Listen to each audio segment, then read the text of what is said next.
All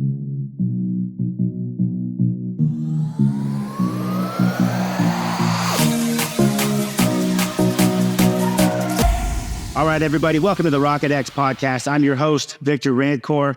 As you guys know, like, subscribe, follow. We don't take any sponsorships on this podcast. It allows me to keep pushing forward, allows me to keep adding more people and bringing more guests on, and helping you bring more value. Today, I got an exciting guest, Mr. Dave Carroll. He's the CEO of Dope Marketing. He's one of my good friends. He's an entrepreneur, hustler, always trying to help contractors get better, make more money, and advance in the industry. So, Dave, man, thank you to the podcast. Welcome to the podcast. Oh, I appreciate it, man. So, I brought you on for a reason, right? And just so you know, dude, cost per lead has gone insane. And I know we talk all the time. And, one of the things that we do in my business is use Dope to help push the business when PPC is $200 a click, $300 a click. We got to kind of start thinking old school, man. That's something I want to talk about on this podcast. We're really going to talk about guerrilla marketing, things that these little guys can do to compete with the big boys. Ways to start owning your neighborhood, right? So a lot of people are like, they want to market fucking 10 miles or 50 miles wide. How do we start owning our neighborhood? How to start dominating our local area? So Dave is the man to do that. He's got a lot of data-driven statistics we're going to talk about and things along those lines. But Dave, man, let's introduce you to the audience. Let them know who you are, what you do, and then we'll go from there. So my name's Dave Carroll, founder of a little company called Dope Marketing. Dope, outside of it being a cool name, stands for data on previous engagement. We help companies in the home service space truly make data-driven decisions. Not, nothing wrong with shotgun marketing or trying to get in front of people, but when we go into a year like 2024, it's a lot more about blocking than it is tackling this year. Not that we're not growing, but when you truly look at what neighborhoods are you trying to be in? Who are you trying to get in front of? There's a stat that 3 to 7% of your target customer is literally looking for you right now. The other 93 to 97%, that's why you open your business. It's your job to get in front of those people. And so when I started Dope, it was because direct mail was just really hard. If you would have told me, 3-4 years ago out on a print shop, you might have heard me say this before, I'd tell you you're crazy. That wasn't the plan. We built a software that allows you to send postcards, handwritten notes, and gift boxes at no minimum order, either by picking a list and targeting it or by connecting with your CRM, whichever you choose. What we really, really try to focus on going into a year like 2024 is looking at what you did well in your business last year, taking that and creating what we call a data model and helping you get more touches in the right neighborhoods. It's so easy to understand, in the home service space, we all want to get in front of homeowners. It's a 35 to 60-year-old homeowner is the base target for anyone. But when you truly look at getting your messaging and your offers, I know we're going to dive deep into some cool offers and some stuff we've been testing recently. I'm going to talk a little bit, Dave, too. And I when I started my business, mailers was actually one of my key forms of marketing. And I had to do that shit myself. So I created the flyers. I created the mailers myself. I went down to the print shop, got them printed. I did the EDDM things. I had to go physically drop them off at the mail, at the UPS or whatever it was. I still remember we'd have piles of fucking mailers in my office and we have to go physically drop them off into different areas or whatever it was so we can get them delivered. So I get it. And by the way, if you are listening, I do have a badass mailer that we sent out when I started that works like crazy. We still use it to today. If you guys are interested, you guys can DM me. I'll send you over what it looks like. It's actually pretty dope. I don't know anybody else that's doing it, but I might send it to you, Dave, if you're lucky, so you can share it with your clients. Maybe. But yeah, so obviously mailing is difficult, right? And obviously knowing who to mail to is difficult as well. And I know that's something that you guys are really good with on the software side. You want to talk a little bit about how you're able to kind of really micro target the people you want to get to? So historically, I always joke the print industry or the direct mail industry is run by 70-year-old fat guys who suck at golf whose kids don't want to work for them. When you go to a direct mail company now, they're going to give you some strategy from 1985, from the year I was born. And as technology is advanced, there's just a better way to do this stuff. So what we really, really focus in on Dope, one of our core strategies is called brick by brick. It automatically sends 25 postcards to the neighbors of your current job when you change a status in Service Titan, House Call, Sarah, whatever CRM you're using, HubSpot, Go High Level, whatever. The neighbors of your current jobs are 10 times more likely to hire you than someone else on the other side of town. So being able to automatically have mailer goes out, Vic, you talk about how hard it is dealing with the design, dealing with the list, dealing with the printing, dealing with the mail call. Like, it's a full-time job. At Dope, we've taken that off your plate so that when you just mark a job approved at 123 Main Street every week for 4 weeks in a row, the nearest 25 neighbors are going to get a card. Hey, we just helped your neighbor out with a maintenance plan. Check out a recent project. Meet our team. Here's a review. We have templates, strategies, tracking, everything dialed in. So it's like, you guys are busy running your business. You don't need to hire someone to do direct mail. That's what we do at Dope, and really dial that shit in with the strategies and the data that we propose. And I mean, I don't think people understand, like, you know, really, if you really look at it, right, like how important that is, bro. Like for me, like if you actually looked at, if I looked at my business, right, and I looked at my top zip codes, I would say 85% of my revenue came from those top 3 zip codes, and everything else trickled down from there, right? And so many times we're looking at like, hey, how do I put a big ass fish net out, right? Sometimes you want to be strategic with it, right? We want to go fly fishing in one area where we know we can catch the fish, and I think that's kind of what allows you to do when you really start owning that market is really you're going fly fishing. You're just catching right there, but boom, you're slapping it right in the face over and over, and eventually you're going to catch those fish. And also, what does it do, right? So if I'm shotgunning mailers all over town, I'm shotgunning Google and all this other shit, whale or radio ads all over the place, what happens to your business? You get too spread out. Windshield time goes up, right? Profit margins go down, right? So for me, when I had my business, like if I would have just focused in my one little area, I could have grown the same size business, right, with way more profitability. But what I did when I started, because I didn't know how to get leads, I was just like fucking go everywhere and anywhere, right? And by the time 4.5 years in goes, I had guys going from fucking Santa Clarita to India, which is like 5-hour difference in one day, windshield time, right? I had that at some points because I had no other option because I had to take care of my customers. But I got so wide. And one thing that I talk to my clients about right now, right, is an inch wide, mile deep, right? How do we stay in that area and dominate that area? And that's what these mailers are allowing you to do. It's really allowing you to own neighborhoods. You know, if you're a small contractor, you're not going to own a city. You could own a neighborhood. You could dominate a neighborhood. You want to talk a little bit about an inch wide, mile deep? You know, my boy Joseph Hughes is big in the roofing space. He trains companies how to like do some of this stuff on their own. He got this. It's an older book, but I give Joseph the credit because he talks about this a lot. It's called 5 Mile Famous. You want to look at the data in your business, and there's a very simple exercise. If you go into your CRM and just download every single invoice that was paid, every completed job last year, you put that in a spreadsheet, you highlight the whole spreadsheet, and you sort it by zip code. This will give you those top 3 zip codes of truly being able to say X marks this, so you can take 70% of your marketing budget and allocate it in those 3 zip codes and not create the problems that you saw when you were scaling your business where you get super, super wide. When you can truly look at the neighborhoods you're currently working in, you know, it's one thing to be like, humans are predictable creatures. We like to live around places that we're comfortable or people that we hang out with or that are living same or similar lifestyles. But dude, it goes deeper than that. When you can truly identify a neighborhood and say, these houses were built around the same year, of the same material, by 3 to 5 of the same builders in the area, they're having the same things go wrong. The things that they're maintaining at those homes, the system's going out, the maintenance plan is needed. They see a truck in someone else's driveway and just remember they got to keep up with the Joneses. When you look at the touches that are required to get a cold consumer to remember a brand, and again, I'm a broken record with this shit, it takes 7 to 11 touches for a cold consumer to remember a brand. The average local home service company is only getting 2 to 4 touches on their ideal customer. So when you look at like truly dialing in, you don't need to go find a new area on the other side of town or do some shotgun marketing approach. If you simply look at the data in your business for last year and you're setting up campaigns, the SBA released a stat at the beginning of this year. A business that's doing $1 million a year should be spending 7 to 8% of their gross revenue on marketing. Conservative is 4%, right in the middle is 7%, and then aggressive is like 10+%. When you look at those top 3 zip codes doing that exercise that you were talking about, Vic, it's like, dude, 70% of your marketing budget could be spent only in those zip codes, and you would grow more strategically than anything else that you're doing right now in your business.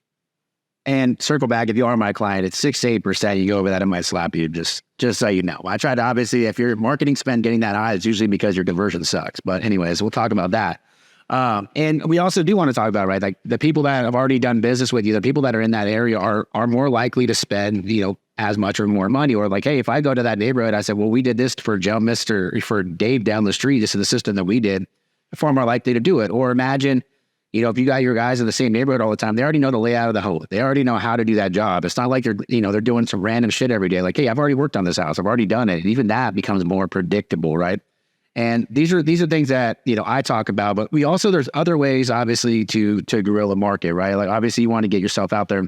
I know one thing that I used to do when I started my business, and I would get yard signs, right? So I'd buy like 1,000 yard signs at a time, and I would just blitz a neighborhood. Me and my friends, we go put them we put them like everywhere, dude. And that shit works. And people would be surprised. Like every time I ever stopped at a light and I see like a fucking, I'll buy your house for cash with a yard sign. I read that shit every time. Every time you're like, I don't have a house for cash, but I don't have a house for sale, but I want to have read it anyways. And this happens. It's just repetitive. So we put that out for, it's called the Yard Sign Playbook. We do it every year with different strategies. What people don't realize is like those yard signs are tiny little billboards. Dude, for my power washing company I've owned for 14 years, we put out like 200 signs a week. And I'm doing it like the freeway exits when you get off in those zip codes around those good neighborhoods. Not just one sign, but those stoplights that get backed up, you have to sit through two of them sometimes if you don't catch them. You put one way back and another one closer to the stoplight. In those parking lots, where you have like the Whole Foods, the Home Depot, like the common areas when you're driving around inside of the parking lot. Dude, no one is pulling those signs. When you have in Target, Whole Foods, some of the higher end spots around town, the Pilates studio, the daycares. Dude, I get screenshots and messages from buddies of mine that own local companies that are like, dude, I saw your power washing yard sign coming out of my kid's daycare. Like, yeah, dude, I'm sure you live in one of the 4 neighborhoods in town where we want that. When you look at that, like, strategic placement of the sign, dude, it's great to put a sign in the front yard of the job that you did so people see it. That's all good and great. But, like, there are strategic spots where you can look at placing signs around town. Again, it's aggressive. It's guerrilla. I've been to jail before. I've never been to jail for putting out a yard sign. So the whole like, you're going to gross misdemeanor, you're going to get fined, you're going to, dude, forgiveness before permission with all that shit. Well, even that, it's like, I think that there's so many contractors that got so used to just going, hey, spend more money on digital and leads will come in, that they just got fucking lazy, man. And I'm betting right now that people are already listening to this podcast and are like, I used to do that. I used to do that too. I used to do that. And they're saying this, but they don't fucking do it anymore. And a lot of times what happens is as you get bigger, or you start getting more revenue, you want the easy shit, right? Like for me, like I used to go to every B&I meeting. I put fucking flyers on pizza boxes. Like I've done all kinds of guerrilla marketing shit that was like smart. And then I noticed 2 years in, I stopped doing it. But then I started, as soon as I realized it again, that I'm not doing that. Let's try to get back to what we used to do. All of a sudden it started growing again, right? It started more of a grassroots thing. So that's definitely important, but also knowing the neighborhood you're marketing to, right? Like, I don't want to market to a neighborhood that's got a fucking 5-year-old neighborhood, really. I want to market to the neighborhood that's 25, 30, 40, 50 years old, right? Because those are going to have higher opportunities. Like I had one area it's called Los Alamitos, and I used to dominate that area because it was Rossmore, a specific cutout in this city. They all had $1.2 million or above the homes. Everybody's got income. The houses are built before 1970, so they got asbestos ducting. So I know there's always going to be an issue with them. And these are the houses I would target, and we own that neighborhood. Like we were probably doing 2 or 3 installs a week in that neighborhood. And guess what? When we went to those calls, my guys were fighting for those leads because they knew that there was going to be opportunity there. A 50-year-old house, that means over 50 years, there's probably a lot of different families that lived in there. They've all fucking Mickey Mouse that shit along the way. And now eventually the guy that owns it gets left with the bag. And now we got to fix all their issues. So let's talk a little bit about how you guys actually target, obviously age of homes, obviously income. Like you're not trying to target fucking rental properties, things like that. You want to talk about the technology? Yeah, dude. So one of the things I learned from you right when we first met, I caught one of your courses on your like foot in the door, the $79 maintenance plan or whatever.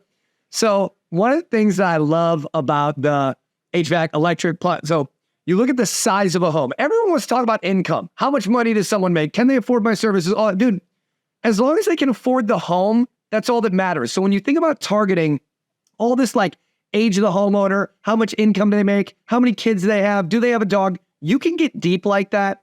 But more than anything, what I want to know, especially in these industries, what is the value of the home?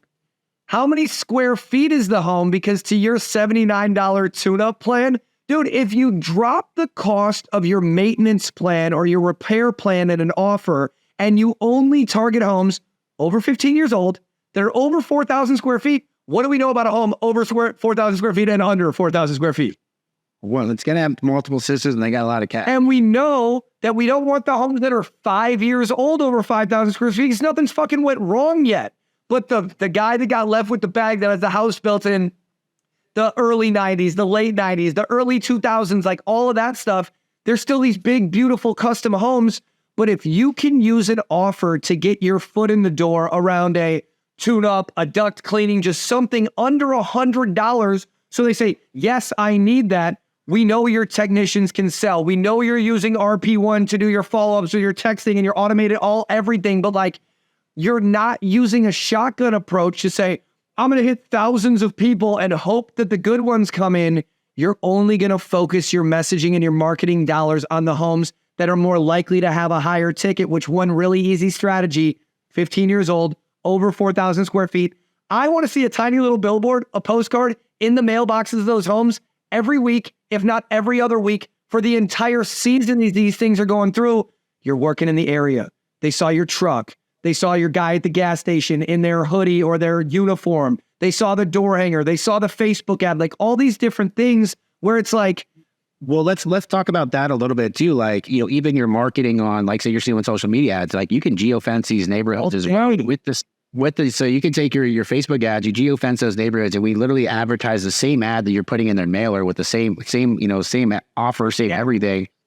And it all transfers. They're just going to get repeated, and they don't even realize where they found you. So a lot of times people will be like, "What? I saw you on TV." I'm like, "I've never ran a TV ad ever." Right? So now I got social media surrounding them. They're hitting with the postcard. And keep in mind, like postcards are one of those things that, you know, people a lot of times they're not like, "Hey, boom, they're going to call right away."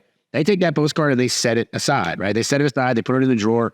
And people are like, "Well, they didn't call today. These mailers didn't work." I'm like, "Dude, it's usually 60, 90 days, sometimes 120 days before you start seeing the return of what you spent 120 days ago." Right? Because then also it's going to start trickling in. But it's one of those things where you have to keep feeding it. It's a constant feeder. It can't just be like, I sent out mailers one time and it didn't work.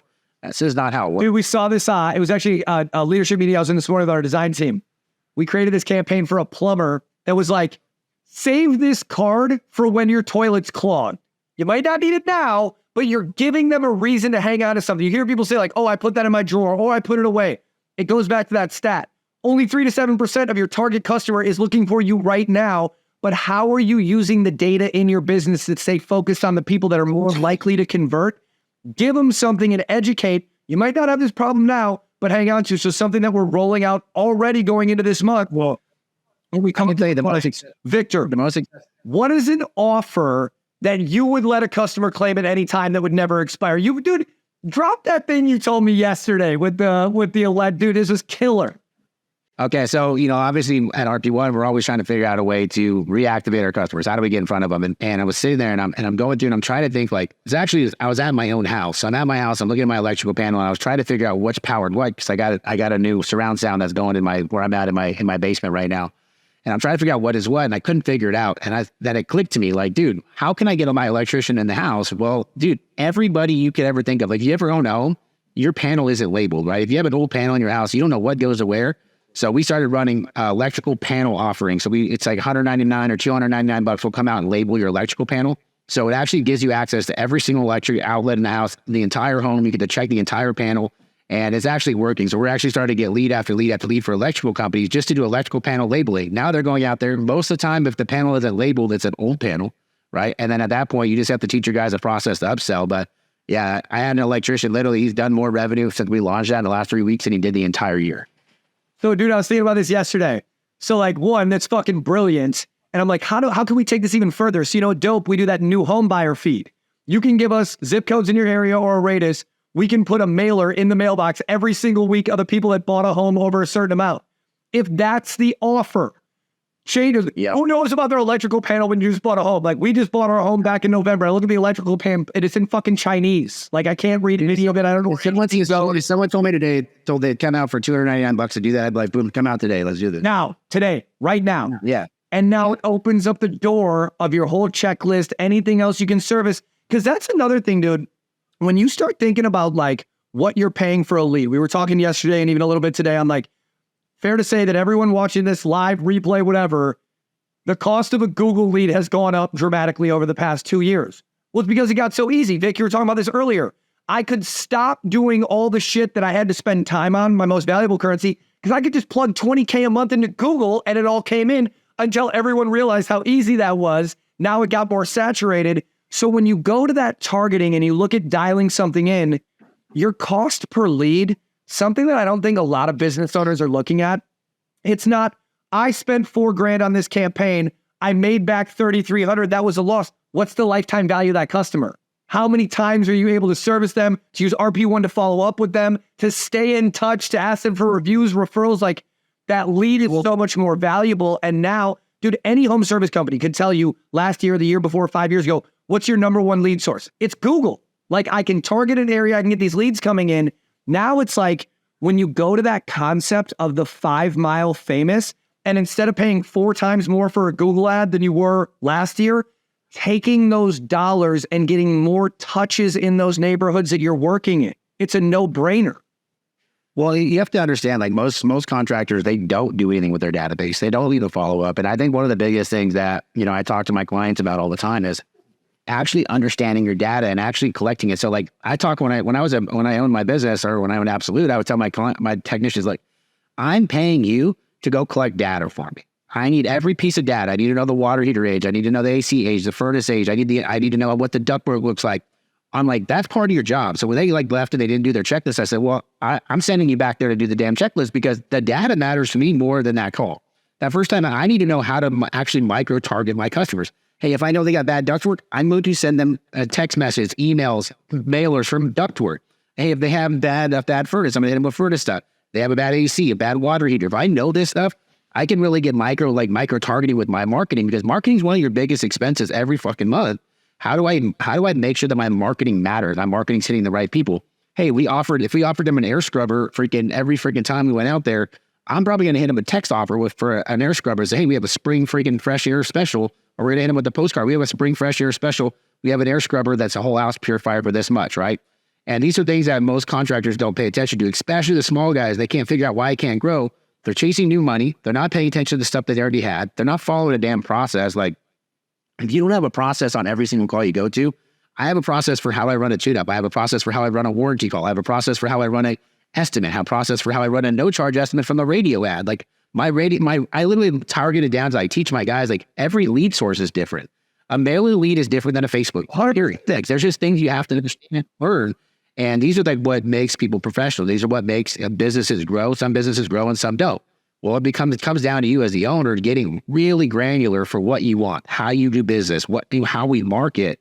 You want to talk a little bit about how, like, obviously the service side integration, these other ones, how like having that data is a weapon. So when you look at any marketing campaign, what's my ROI? We were talking about this last week, just going into a new quarter. How do we continue to better serve our customers? And it hit me, Vic. It was like, okay, it's one thing if we can show you market it, however you did it, right? Take dope out of it. Any company, you ran ads, you ran Google, you knocked door, you did whatever, and jobs came in versus off what you spent. That's your ROI. What about the ROI of, like, you have a certain amount of customers in your database right now? Use the even number. Let's say you have 5,000 customers in your database over the past X amount of years. What if you tracked every month how many new customers were added to your database and how long did it take to turn them into a job? So now every month, regardless if you're doing database reactivation, prospecting higher end neighborhoods, the new home buyer feed, these houses over 4,000 square feet, over 15 years old, whatever, if you could look every month and say, here is a list of people we were marketing to.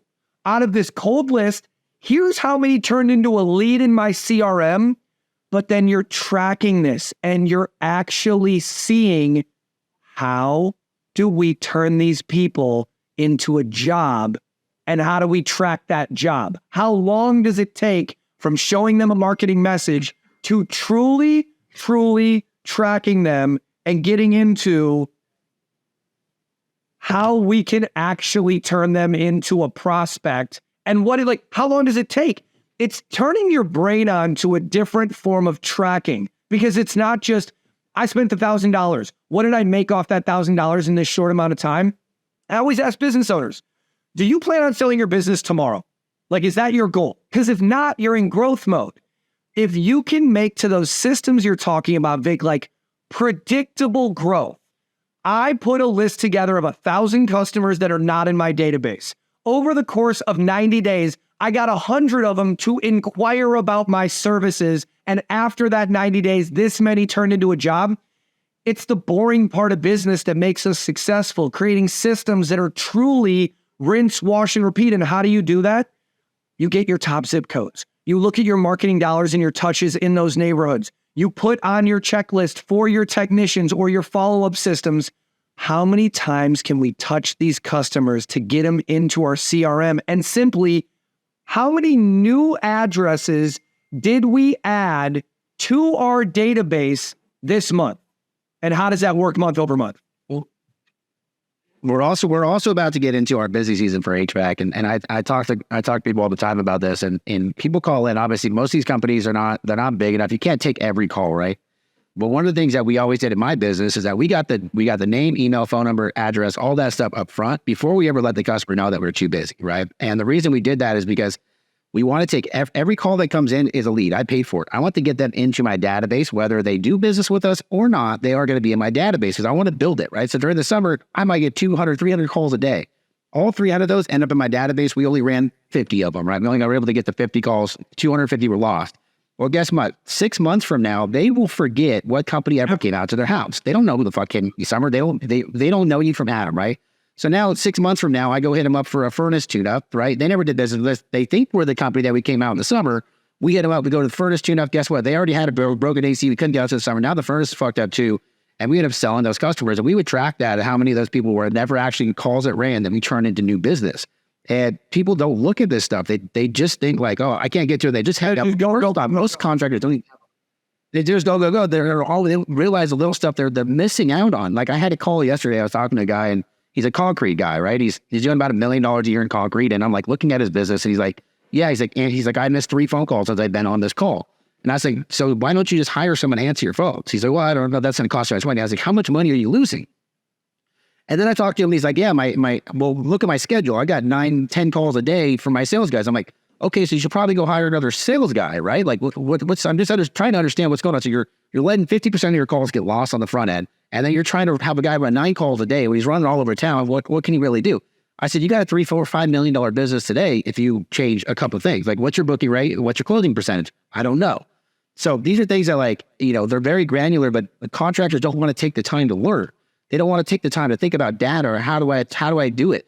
This is how the winners win, how the fucking losers keep begging for help, right? If you actually listen to everything that me and Dave said on this call, we probably make you a couple extra $1 million this year. That's the reality. But most of you guys won't implement shit. You'll listen to this and you'll go, oh, I'm going to do that. And you're going to do none. It's just getting out of the rat race. Like so many of us, whatever background you come from, silver spoon, coming from the hood, anywhere in between, it's like, we're just so used to the grind. And a lot of the times that go, go, go mentality, like a lot of us have leveled out of that in our business, but we haven't leveled out of the mentality of that like reactive go, go, go. And if you take a step back and you just say like, what is my actual capacity? How many jobs can I actually do a day? And I have these leads coming in. How do I qualify to just fill my calendar with the right leads of the right customer that we actually want to work with? But it's so easy, especially this time of year in the spring. I know California, you're not getting a lot of snow, but like it's April 2nd. We're getting snow in Minnesota today. We haven't snow like all year. Looking at the jobs that are coming in and filling your calendar with the right work, you got to understand your capacity. How many crews do you have out? How many jobs can you do? How many calls are you not answering? And what processes can you implement to catch, to reactivate, and to spend time on the right people? Because that's where the growth happens. Well, this time of year, I always say, light your business on fire to see how it's going to react to the summer, right? Like this is the time you should be implementing new processes. This is the time you should be actually fine tuning those little things. And I always say, take 3 things at a time, get those 3 things done, then move on to the next one. Then we really got to start putting some of these things in place.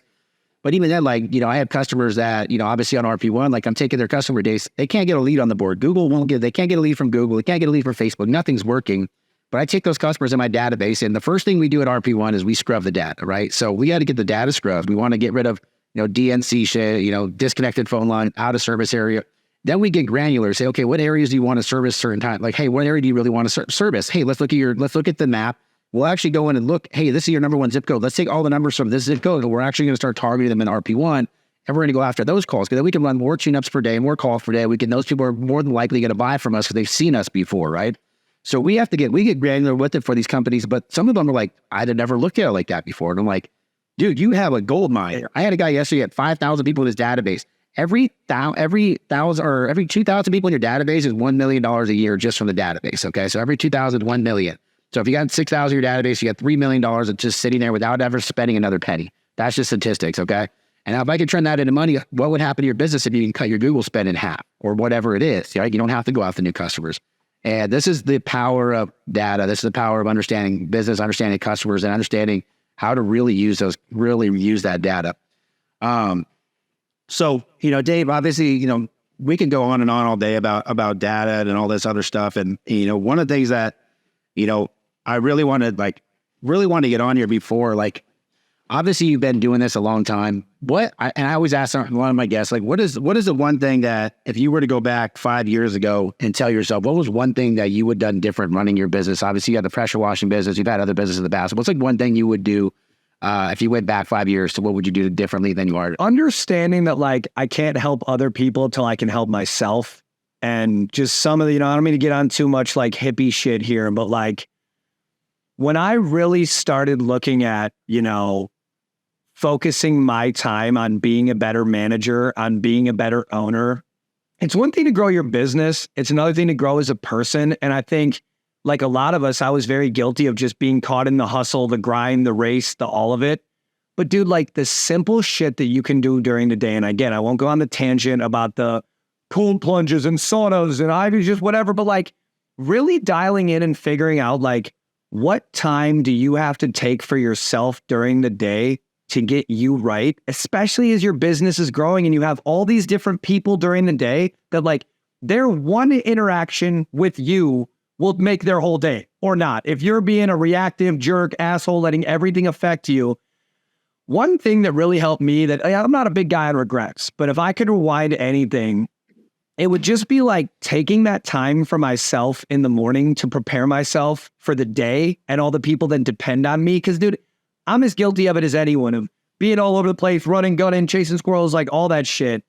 But when I truly just started waking up an hour earlier and doing my fitness, my wellness, that type of stuff, as cliche as it sounds, dude, I could go 3-4 days and break my routine, and I'm just not operating the same during the day. And when I started, paying the money to get the masterminds and the rooms around the people that have, achieved what my definition of success is, where it's they're all just doing the same shit. There's health, wellness, self-care. And I didn't get on this stuff till about 2 years ago. And when I look back, or the things that I want to talk to my kids about, or other people in business that I communicate with, is just a lot of times we're not giving ourselves enough time to prepare for the day and get ready for the people that depend on us, because we just don't realize the responsibility we took on sometimes. So just more of a focus on understanding what makes me tick, so I can deal with that shit to prepare myself in the world for when I get out and get after it every day. And that's powerful, man. And obviously I got really bad ADD, just similar. Looks like you do too. Obviously you can see it through the screen, right? But it's the same thing with me, man. When I'm on my best, I have a routine. I get myself going, and I'm one to get caught up really easy. I people know me. I'm fucking wild, man. I spent over $1 million in the last probably year just partying. I'm a fucking wild man. And that's something I have to control. And I'm starting to learn me and learn how to because I live in my ego a lot of times. And it's dude, when you stop trying to care about other things and everything else going on around you, it allows you to, be yourself. And when I'm myself and I'm working out and I'm running and all that shit and making sure I'm eating good, not drinking, when I'm doing that stuff, dude, I'm undefeated the same way as you are. You probably feel in the last couple of years that your business is skyrocketed, you don't have any issues, right? But, I know my chaos mind, and all of us have that in us, right? I will party with the best of them. I got some good stories. If you ever want to hear them, we'll sit around a fire. You'll hear some wild shit, right? But, for me, it's I don't want that anymore, man. I want to dominate. I can't help my clients. I can't help myself. Can't help my kids. I can't help anybody if I'm not who I need to be. So that is a powerful message that Dave just put out there. And like I said, you'll go to any of these conferences anywhere and you'll hear them all talking about the same thing, but build a routine, get healthy, do this. And it's like, you put it off and you put it off until eventually, you know, your health smacks you in the face, or, hey, your money smacks you in the face. You say, hey, you're blowing money like crazy and stupid shit. And I've been there, like I said, I'm a wild motherfucker. But anyways, well, with that, man, Dave is actually going to be one of our speakers at RocketX. I think we have a badass lineup put together. We're only like 28 days away or something like that if you're listening to this right now. It's if you guys haven't got tickets yet, it's May 1st through 3rd. It's going to be the event of the year. I got Rick Ross performing. I got some of the best owners, operators, sales trainers, motivators. Just everything that you could want out of an event is going to be there. I got guys that are 24 years old. I got $40 million businesses in the last they grew from the last 5 years. I got people in small markets that went from, you know, 200,000 a year to 8 million in a couple of years in a market with less than 100,000 people. These are the kind of people that are going to be there. And plus I got guys I got Anthony Pereira, who went from, I think 2018 to now he's got $280 million self-funded, no private equity.